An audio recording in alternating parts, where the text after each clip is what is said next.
First, you have to figure out what works. Do the unscalable thing, right? So many companies come to me and they're like, I need to figure out how to scale. And I look at their process. I'm like, well, if you scale what you're doing today, you're going to increase your churn. Welcome back, everybody, to the Revenue Problem Solvers podcast, which is built for revenue leaders who aren't afraid to say they're stuck and they need an answer.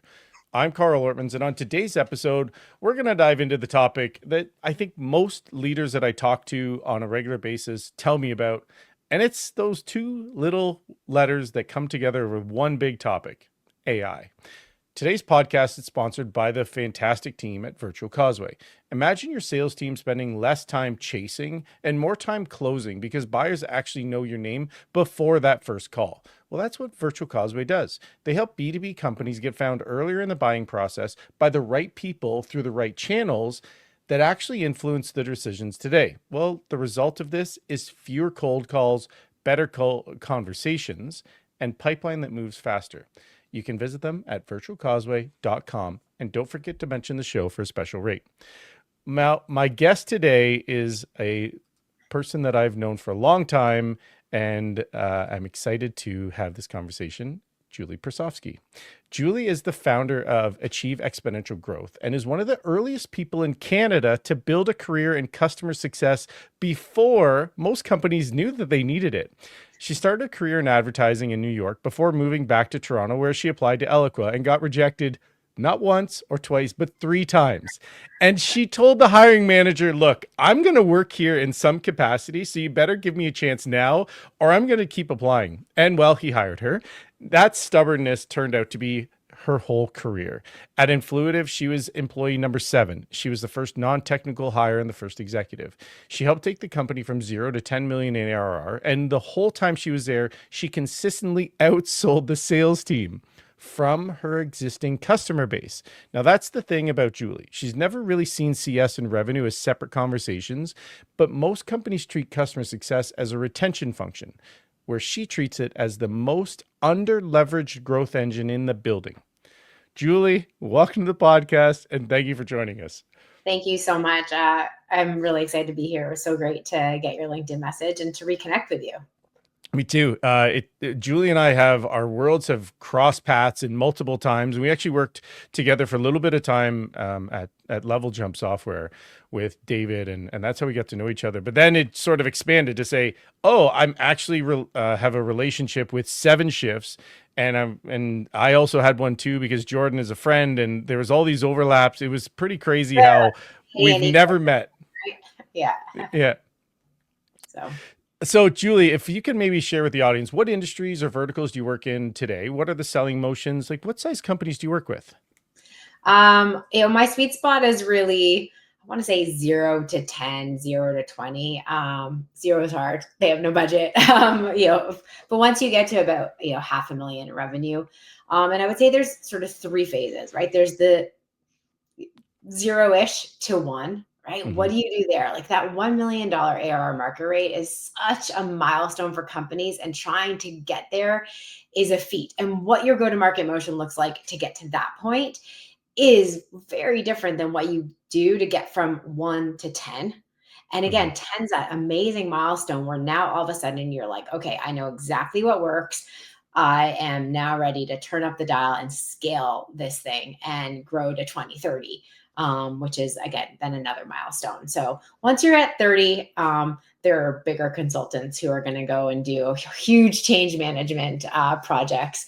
I really enjoy working with smaller teams, trying things out, being nimble. And there's a lot we can do. I've been working my whole career pretty much in B2B SaaS, although in the last few years, the emergence of AI companies. And right now, my over 80% of my portfolio is AI companies. So it's been a lot of fun. I'm learning a lot every day, and taking a lot of the initial first principles that I've had and I've built my career on and applying them to these companies is really a huge part of my foundation. Awesome. It is so fascinating to see the evolution of everything was B2B SaaS. And now we've sort of shifted into either if you want to say it, niche SaaS, but also this whole AI B2B that is really predominantly coming through, which is actually a perfect lead in to where we how we got here. Now, candidly, Julie and I talked about, we had a fantastic conversation that went much longer than anticipated. However, we talked about so many great things, and we had one topic coming into this. And then today we pivoted. So I'm going to I'll say it that way. We pivoted because it's a topic that, like you heard, she's talking about the AI side of things. And it's something that we both have strong opinions on, and it's an exciting new adventure for where we are. So how we got to today's topic is we both had these strong opinions. We had this really great chat. So let's just talk about the world of AI and go to market. And then if there's time, we can throw the initial topic in at the end, because yeah, I liked it because it shows companies how to get revenue in the door quickly if they're struggling, and how to use their existing customer base to drive expansion. But we'll keep you on the hook and listening to the whole podcast to get there. Or I can convince Julie to come back and we talk about that one on a whole separate topic. So anyways, maybe there's a couple of things here. But let's maybe just start this, because I think it'll take us in a bunch of different ways. With AI today, Julie, companies are doing lots of things. And from your perspective, where do you think companies are going right? And where do you think they're going wrong with the deployment or the evolution of AI? Yeah. So, first of all, there's two things to think about, right? You are an AI company and your product is predominantly AI. And then you also have AI in your go-to-market. There's a lot of other use cases for AI, but this is what we're going to talk about today, right? Predominantly, we're going to talk about the use of AI in your go-to-market, because that's where you and I really specialize and do a lot of our work around, and probably where we have the most validated opinions on this topic. And so where companies are getting it right is looking at what they're doing today and saying, hey, how can I do this better, more efficiently, more scalable with AI? Where they're doing it wrong is this topic. There's two areas. One is if they don't have a good process in place already, and then they're throwing AI on top of it, they're scaling something that doesn't work, and it's going to really mess up your go-to-market. And I'm experiencing that right now as a buyer for a couple of my companies. I'm looking to find AI products. We're sort of evaluating, do we build it? Do we buy it? Which is also another phenomenon, right? Never before could a company say, hey, like, I built a CS operating system in a day. It's not ready, but it's, you have your MVP. Mm-hmm. That's insane. You've built an amazing operating system for sales. Like, it's so cool what we can build, but also there are amazing products out there that do specialize in that one thing.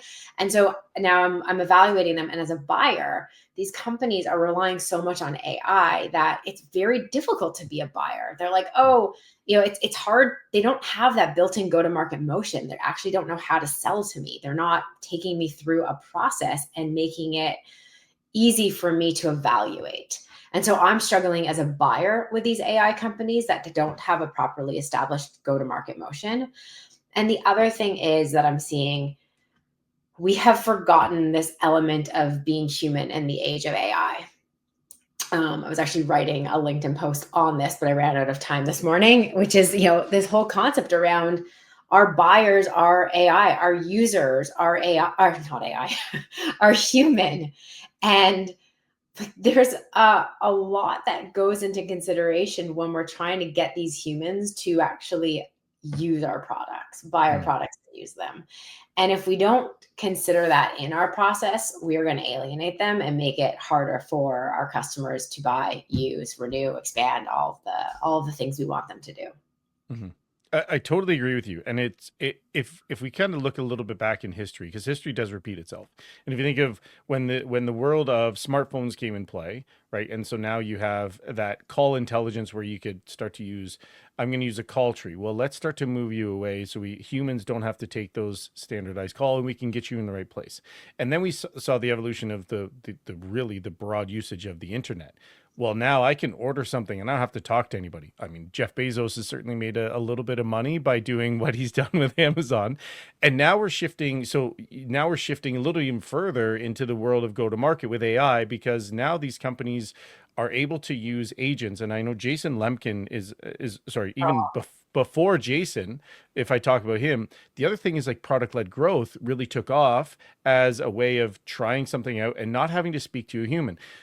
And now Jason, if Jason Lemkin ever listens to this, it'd be great, but he won't. And I maybe he will, You but never know. Jason he's very vocal about building. Yeah, hey Jason, Jason's very vocal about building his team with agents first because the people human cost is so volatile. I'll say. Well, what's interesting is I was at a dinner last week and the topic, something came up where companies who are doing this, if you don't have to pay for the tokens and the use of AI, maybe that does make sense. But some companies are actually saying that AI is more expensive than humans because Yeah. of how much it costs to, all the tokens and everything and the data. So we might be seeing a bit of an inverse or a going back. But he is so opinionated on this of using it. But I want to caveat that because Jason does a lot of time, and I'm sure he's got a team looking at his go-to-market motions and really finessing it. And if you've listened to any of his podcasts or read any of his articles,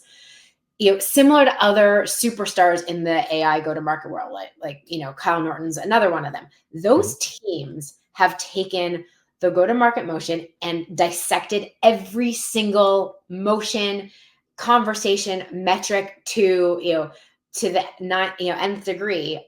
And as a result, you can train an agent on it.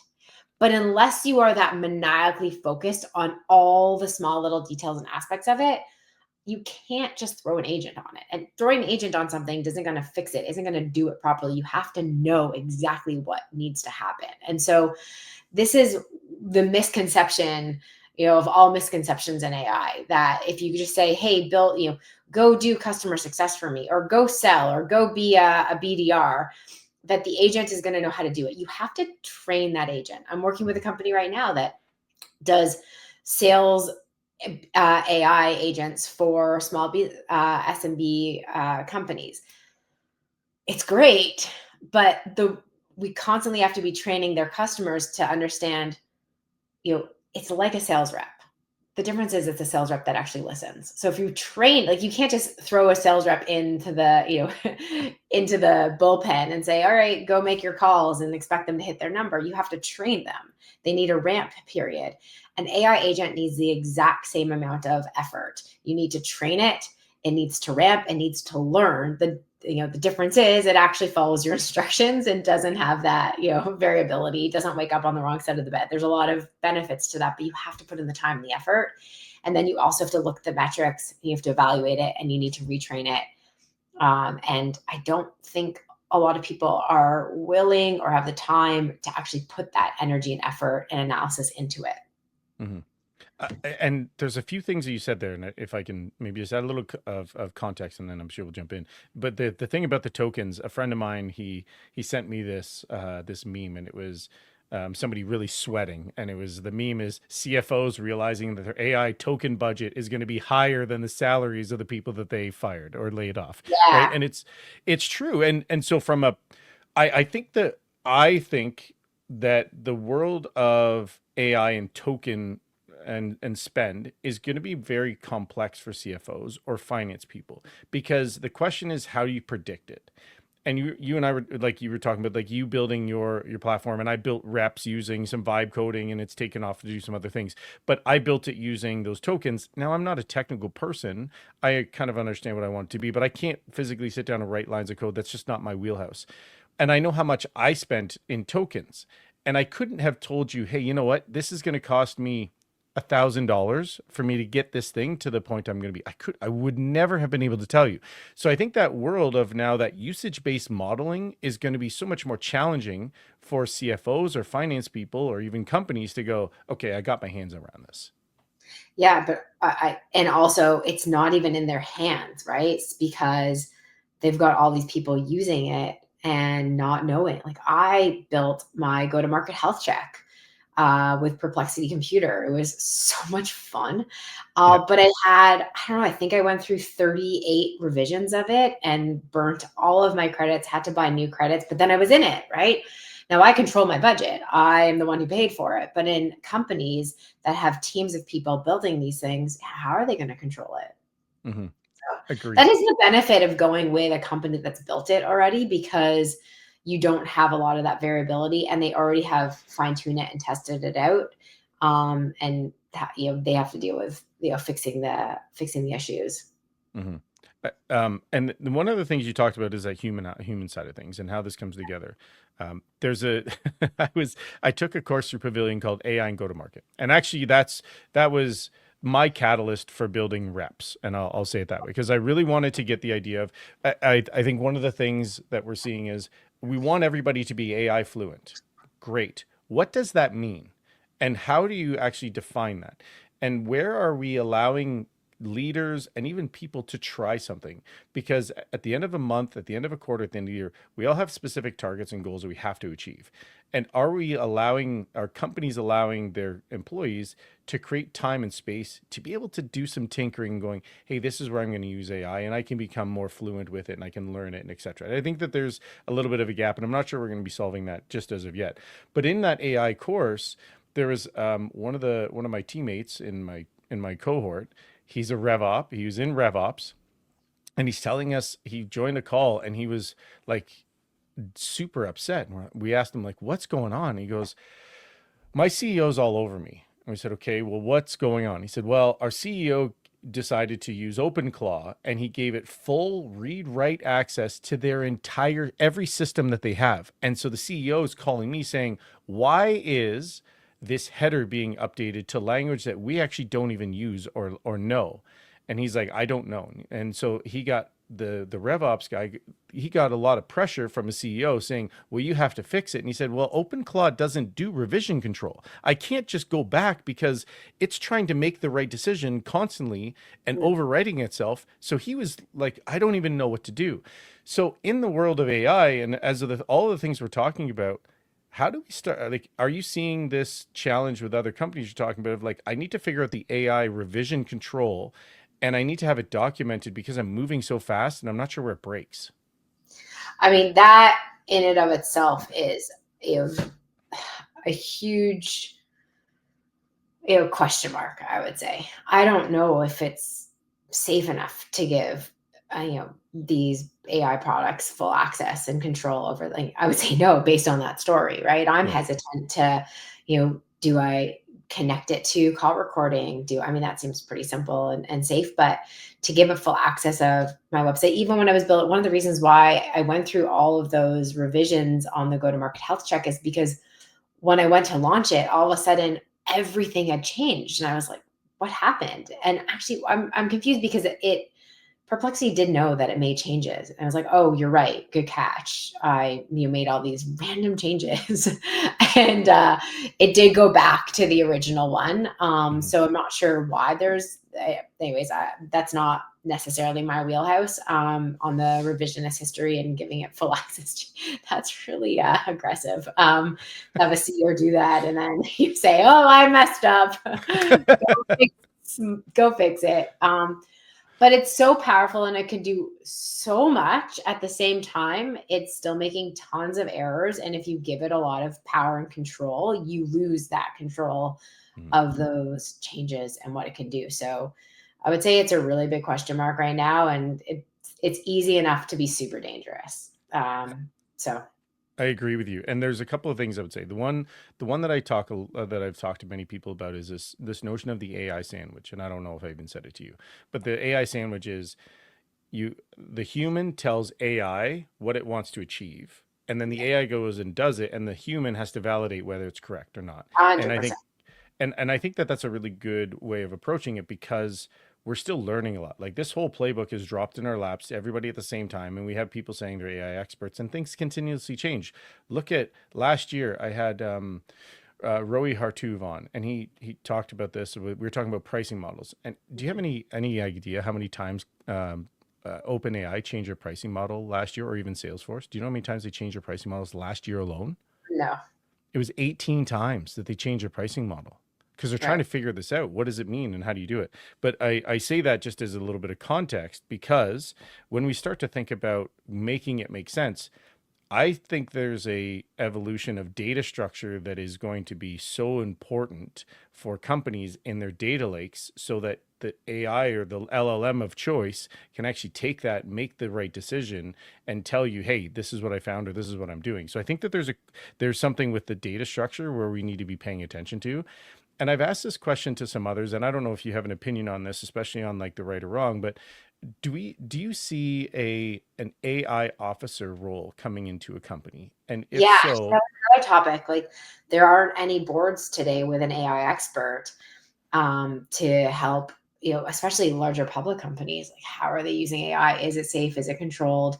I it's a, I cut you off there, but no. 100%, it's an important role. The challenge is that there aren't enough people out there with that expertise. It still needs to be tested. And there's a lot to learn to have those experts on, in those, let's call it, C-suite positions or even board level positions where you have that level of diligence on it. Mm. And So and then my could be oh, combined though with like a chief security officer, right? I think that's just a fundamental mm. skill set that a chief security officer was going to need to have is around AI. So that's where my next question is. What's the skill set of that AI officer? Is it somebody like a CRO who can see sales and marketing and the whole revenue world? Is it a CIO? Is it a CTO? What is the skill set that we're going to need for that person to be that Oh, AI?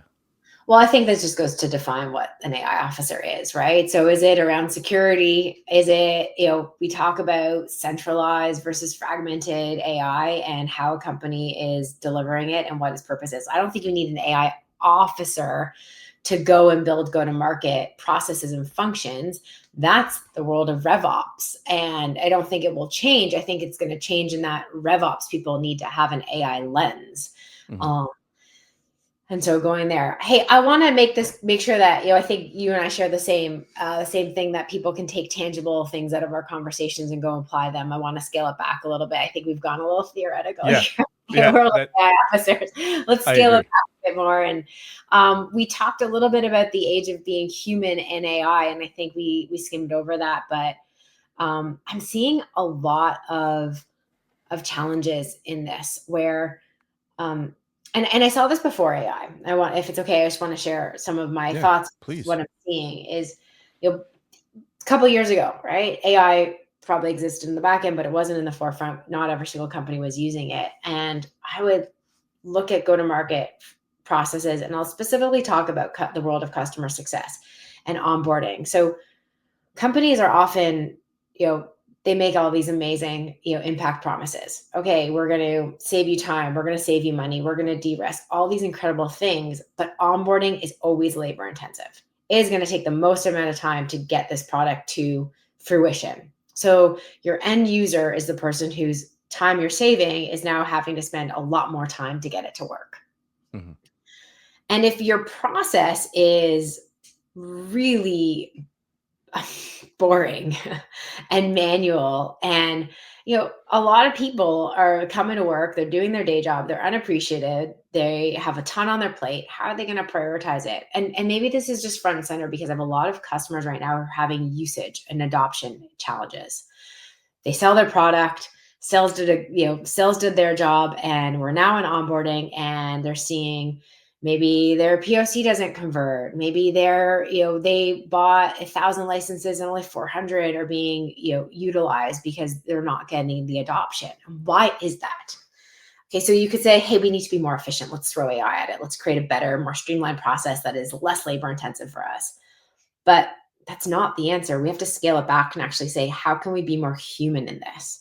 How can we make it more in tune with what they do? How can we make it a little bit more fun and engaging so that way they actually want to put in this time and effort? And so I think that's just been something that's on my mind a lot recently, which is how do we stay human and even maybe more human in this age of AI, where we can do things that may not have been scalable in the past, right? Can we create onboarding experiences and customer journeys and even sales journeys that are custom to our end user and our end buyer because we have AI powered in the background, making it efficient for us to do so? Mhm. Can we make this experience enjoyable for our customers? So they wake up in the morning and they say, oh, actually, I have all these things to do, but I'm going to prioritize getting this set up because I'm so excited to get into place. It is such a great experience for me that I want to do it. Is the underlying question that we should be asking is like, okay, great, let's deploy AI, but for what? Yeah. What is it going to do? Yeah. And also, what do we know that works?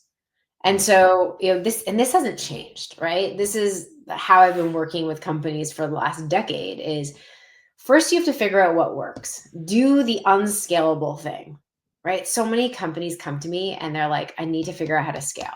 And I look at their process. I'm like, well, if you scale what you're doing today, you're going to increase your churn mhm, because what you're doing today is creating a big gap in value promised and value delivered. And so if we don't figure out what needs to happen in order to deliver the impact that your customers want, then you can scale it. And so we need to do that even more so with AI. We need to really figure out what's that unscalable thing that works, figure that out, and then go ahead, go nuts on it, scale it. But you scale the wrong thing, you're exasperating a number that you don't want. the scaling the wrong thing, I there's a lot there, I think, and then there's also an underlying question is for companies that are now trying to bring people on. I actually had Sridhar Padini, who's the founder of GTM Buddy, and he was a co-founder of Gainsight, and we were talking a little bit about this where when you bring somebody on now, are you looking for those reps or those people to be more AI fluent that they can do more in the course of their day? And I kind of pressed him a little bit to say, okay, great. So if you hire me and I'm a top performer and now I'm consistently at 180% of my quota and I'm doing all these other things, am I all of a sudden being more valuable, and do you pay me more, or is the expectation of people joining a company that you're going to do more than what we initially planned for you because of the revenue capacity model has fundamentally changed? Oh my gosh, that is such a loaded question. And there's three components that I think of. One, I'm going to say three. Sometimes I get a little off topic, off track. So you have an AI rep who's your top performer, and you're saying that that sales rep who can use AI is going to do 180% of their quota. Now, is that person spending their time on AI as well as selling? Because I would challenge that to say if they're spending their time building out AI and not selling, they're not going to make their quota. So if you take a top rep away from what they're amazing at because you're asking them to build things and to use AI to be more efficient, they're taking away their selling time. Um, I've seen companies have reps build out custom agents and workflows and things like that. And guess what? They missed their number. So what Mhm, you want is to take their top reps and and empower them with AI that you've built. Hey, what are the like study what they're doing, talk to them. What are the things that you're wasting your time on that we can go get an AI expert to build for you so you can be more effective? mhm. That is, I believe, how you get your top reps to do 180% because they're not wasting their time building things. I think it's I've seen companies where they are asking every employee to be AI focused, and I think it's a huge distraction. Yes, Mhm. you want people to feel comfortable with it. You want them to understand it. You want them to think about where am I wasting my time that AI could do it better. But then you don't while AI is easy to build, we can vibe code. It takes a lot of time to do it. Like, Mhm. you've built it, right? Do you want, if you had a sales team, would you want your top rep spending hours and hours and hours building or refining a process? Or do you want someone whose job it is to do that so your sales rep can go out there and do what they were hired to do? Agreed. And I built the stuff on the weekend, and I was like, I kind of dove deep into it, and I was constantly looking at it because I was trying to do my other things during the day where this Yeah. wasn't impacting the selling time. Yeah. But is So everybody willing to do that? And there is a question, right? but that's, I think, the other thing. I don't know if everyone's willing to do that, and I don't know if you want your team doing that. I mean, it's different if you're a really small team and everyone's an owner and you're just in it to win it, right? But if you are building out a company with specific roles and functions, I think, reps can have influence. They should have say. They should be a participant, but they shouldn't necessarily be the one building it, unless that's what they want to do, right? If they're Mhm. like, look, and it's addictive. Like I was going on at 10:30 at night, in between. I have 3 kids. I'd put one to bed. I'd quickly run downstairs, see what my age, see what my AI agent built and be like, okay, here's the next step for it, or here's how I want you to revise it, and then go back and do more things. It was exciting and it was addictive. And I was so, dialed in that it was great. Mhm. But unless you have your team members doing that, you want them dialed in on, again, like making revenue for your company. Yeah, I agree with you. I agree completely. And it was super addicting. I found even myself like, oh, I've got 20 spare minutes. Let me just go and try to figure it out. Now I will tell you, I probably spent more time because it broke something and I was like, no, go back to doing this. And then it continued to break, but it was working and it broke. And I was like, why did you make these changes? I'm becoming frustrated. And it said, oh, I'm sensing your frustration. No, no, you're not. Like, you don't know how frustrated I am, but, so we've talked a lot about like companies and what are some of the things that, like, what are some companies from your perspective, what are they doing right with AI? They're taking processes that work and they are making them exponentially better, faster, deliver more impact than they could before. One of my clients has done an incredible job of using a bunch of different AI systems to create ads, revise ads, like based on real conversations, and put them out there on a bunch of different channels in like an incredibly efficient way. Um, that is, more than tripled their lead gen. That's Hmm. massive. And so there's a lot of really, and so I'll just go back to what are those first principles? And I think this is the mistake that a lot of companies make. And this is where I often come in. I look at their process and I look at what are the core first principles of what you need to build in order to get it right, in order to get the results and the conversion rates and the outcomes that you're looking for. And then once you are able to fully define that and get it right, then you go ahead and you build it out with AI. That being said, you can use AI to try and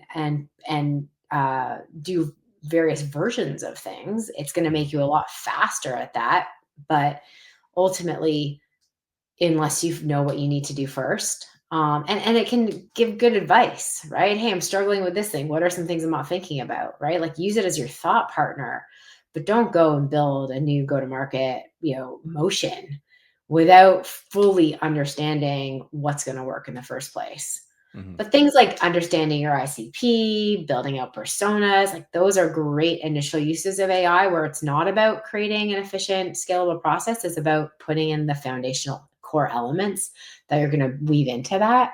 That's a good first use case. Yeah, I really like that one as well because it's giving you an ability to work yourself a little bit faster. You give it some context, and then it can come back to you and ask questions. And you have sort of that expert that has effectively access to every written word ever online that they can now look from, and all these conversations. So it can actually help you get a lot faster. John Barrows was on, and we talked a little bit about AI in his world. And I like the analogy he gave me. He said, AI is now, it's kind of like Iron Man. If you ever watch the movie Iron Man, the first suit was just a suit, right, with Tony Stark in it. AI, Iron Man didn't really become Iron Man until Jarvis, the human and the AI working together to create a better outcome. And I Yeah. really think there's a lot to what he said there personally, and maybe your point or your viewpoint on this is, when are you seeing companies that are doing this really well to say the human is in the loop using these AI, and they're creating things faster and smarter and better, and their output is higher quality than they've ever done before, and it's allowing them to move faster without being held by, I'll say, the capital intensiveness of bringing somebody new on board because of the time it gets them to get onboarded and etc. You can effectively do this in such a short time. I'm not sure what your opinion is on there, if I'm way off, but I'm curious to your thoughts. Yeah. I mean, you can absorb so much more information, than a human can. And so the combination effect is incredibly powerful. I think that's obvious, right? And we've already, it's the great leveler, right? AI is making your top people better, right? It is, being able to fully merge the two, human and AI together, is making superheroes, superstars out of these go-to-market, professionals. But also, Tony Stark had a team, right? He had people helping him build it. He wasn't, I mean, that's an exception, but the whole idea is that you're not asking these people to do it on their own. You're building the core functionality in your organization. You're bringing on the experts who can then say, okay, based on what salesperson or CSM or onboarding specialist or CRO or whoever, and based on the processes that are working today, now let's go supercharge it. Mm-hmm. And I think that's what we're seeing with some of these incredibly AI integrated, I'm going to call it AI integrated companies. It's just exactly that. It's integrating these AI supercharge to the functions that exist today. Going back to something you said earlier, and I probably should have asked you on at the time, but you talked about onboarding and the challenges that can come into play. And and I'm not sure about you today, but if you were to look back even 6 months ago, are you using the same AI tools then that you are now, or has that changed? And so my question in here is, onboarding is going to become a challenge, and I think we're starting to see more. Maybe it's called tool fatigue, or maybe it's called AI fatigue, because things are happening so fast. But from your perspective and the companies you talk to, what are the more common use cases you're seeing them deploy AI with and onboarding some of these tools? Or maybe the other part of it is, what are the use cases you're seeing starting to emerge that people are using AI for? Well, there's a couple of ways that I can answer this question, and Mhm. I'm gonna share a couple of thoughts around that. The first is,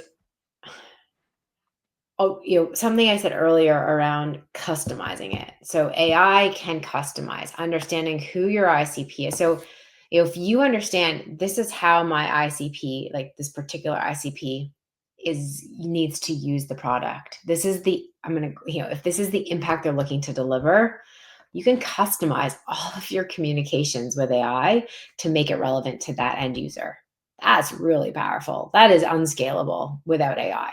So you have the ability to do that. There are tools out there today that allow you, that will listen to calls, plus look at what customers are doing with the product, plus understand what your onboarding needs to look like, and take your customers through that. We're still so early though. And so AI companies, so if it's AI tech, the technology isn't necessarily there yet. So we are seeing product challenges where they're running into bugs or product, requests that need to come into play in order to be the most effective. And so we can't scale that with AI fully autonomously yet, Mhm. because the product doesn't always work the way it needs to work. And so companies, especially AI first companies that have AI products, need to get over that hurdle. And then like it's, the other challenge is also like build versus buy. I would say as a buyer, it's a really hard place to be right now, because there are so many products and tools out there and so many companies saying, we do this. But have they actually studied the space that they're building for to be experts in that space? And I believe that the AI companies that are going to win right now are the ones where their teams are experts. They're like mini consultants, and they have the vantage point of seeing hundreds of other customers and how they're using the products, and being able to apply that strategic advisory work to whatever go to market function they're doing, whether it's sales, onboarding, customer success. Um, but because AI is so versatile, there's a lot of companies out there that say they do things but don't do them well. Mhm. It almost goes to, I can't remember who asked me this, so I apologize, but I'll say it this way. Somebody said, "Hey, I actually won't invest in a company or start to deploy now if the founder hasn't actually lived in the shoes of the problem that they're solving." And Yeah. that was a really interesting one, because I think it falls in play with what you're talking about. If I'm so embedded in it and I've become an expert and I've studied this field and I know the pains of the things you're trying to solve and I have the context behind why we're here, it's a very different conversation with somebody who's other or versus the side of it where they say, well, I saw an opportunity in a market and I just ran for it. They, Yeah, and I mean, I've been on calls with develop, with AI product people, and they're like, "We can do anything." Like, yeah, you can, but should you? Mhm. Are you going to build me the best product? So, Yeah, and so does everything that we see with AI, and I've used this analogy of don't chase shiny things, right? Well, we can do anything now. AI can do anything. Are we maybe in a position where we're trying to do so many things that we might be diluting the thing that we're most are that we're the most expert in the world in the thing. So if you go back to your core principles, like you said, we do a thing and we do it for this reason.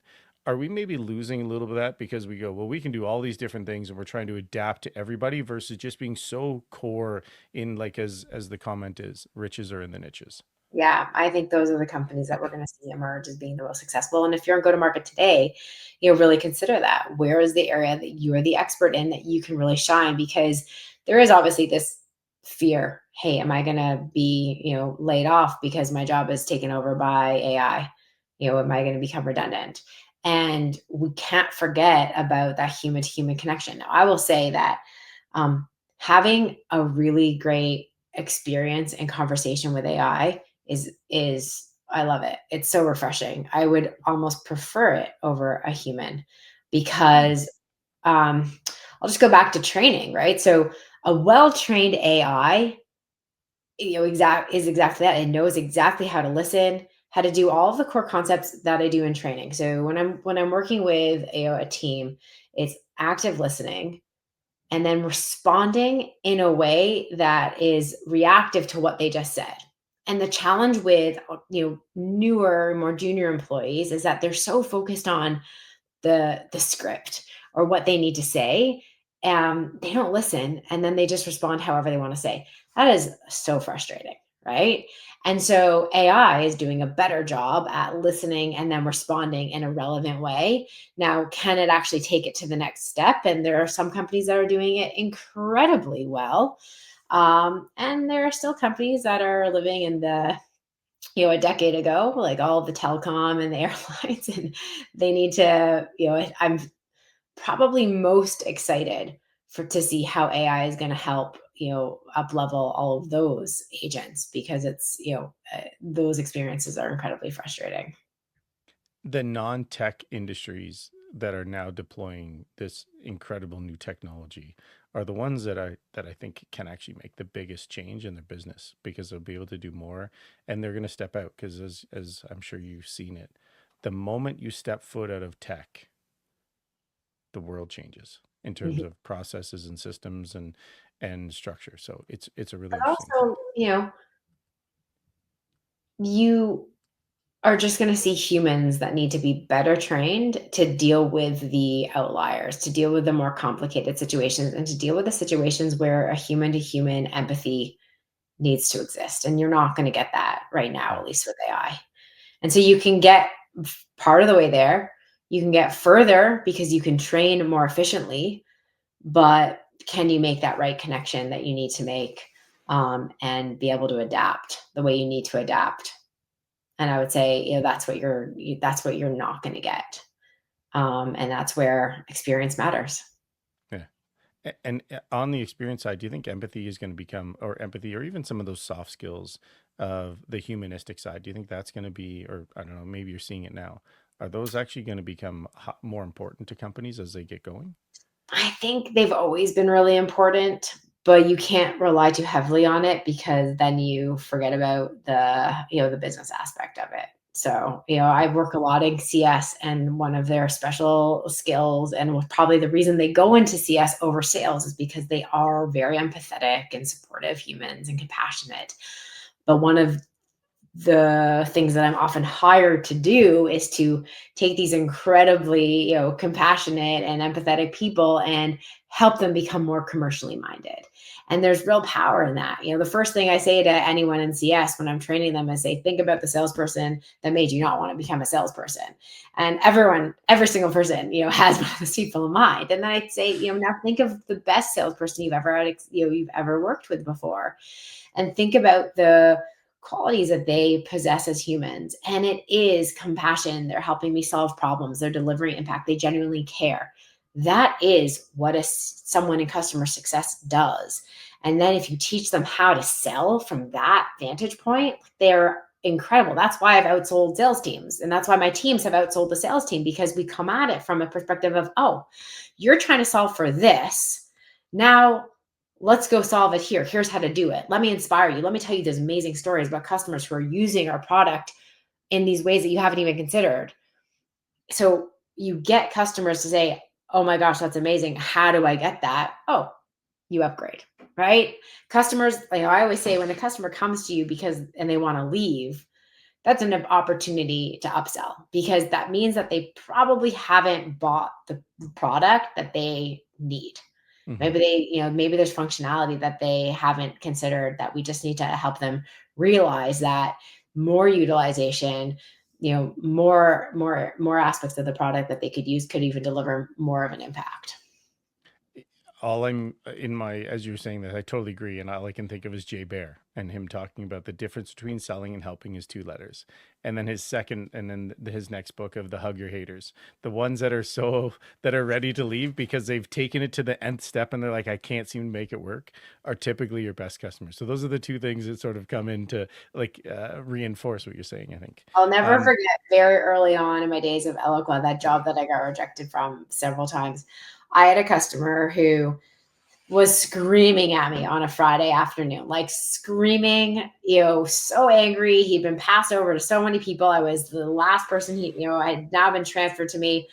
My whole team was drinking beers. My boss came over to me, handed me a beer while I was still on the call with the client because he just felt so bad. He ended up being my best client, my biggest advocate. He was my highest paying customer for a really long time. And, it's, just to say, like, that empathy and understanding, at the end of the day, what are you trying to accomplish here? And let me help you get there. Mm-hmm. Yeah. Perfect. And maybe that's a good way, because I just looked at the time and I told you I'd get you out of your hand in about 45 minutes and we're a little bit over. But Yeah. if I was to ask you this, Julie, is like, everybody likes new and nobody likes different. And when you do both at the same time, it can either cause friction or uncertainty. So for somebody thinking about leveling up how they can use AI in a more humanistic way, or remember that the human is still involved with AI today, what are 2 or 3 actionable things you'd say, hey, don't forget these things, or look at these things on Monday morning so you can put yourself in a path for using AI in such a strong manner? Yeah. I'll just say, look at what you do well. What makes you exceptional about your job? And then what's standing in your way of doing that more? What's your bottleneck? And then can you use tools to really, unblock that bottleneck so you can focus on the things that you're exceptional at. Keep it simple. Perfect. Yeah, perfect. And I think they're really great ways of wrapping this up. And for some people that are probably gonna be like, you know what, I need to talk to Julie. She's got some great things, which everybody's going to want to talk to Julie. Where would you suggest them to connect with you or to learn more about you? Yeah, just jump on to LinkedIn. I share some of my thoughts there. So follow me, connect with me. And then also my website, achieveexponentialgrowth.com. Thanks for having it up there. There's a go-to-market health check and benchmark where you can see how your go-to-market and AI readiness stack up against other companies. And then I've got some articles, and I actually have a course. It's a 46-minute training program for CS people where they can actually sign up, and I have it available for free right now. And it's how to sell if you're in CS. So go ahead and sign up there. And I look forward to hearing from you. Amazing. If you can't tell throughout this entire conversation, incredibly passionate about the world of CS. She's a incredibly strong revenue leader. I'm not even going to just pigeon. I'm not going to sort of guide it to CS. Like, she's a very strong revenue leader. When you read some of her articles and you see her viewpoints, They're very, very good, and I'm sure you'll learn something. So thank you for doing this with me today, Julie. Thank you so much. It's been It's a lot of awesome. fun. It was great chatting. Me too. That's going to wrap up another episode of the Problem Solvers. I want to thank Julie for sharing incredibly invaluable insights and some strategies you can put into action today or even tomorrow. Remember, success leaves clues, and every revenue problem has a solution. Sometimes you just need the right conversation to find it. Till next time, it's Karl with the Revenue Problem Solvers, helping you turn your obstacles into your opportunities. Thanks for joining us. See you in the next episode.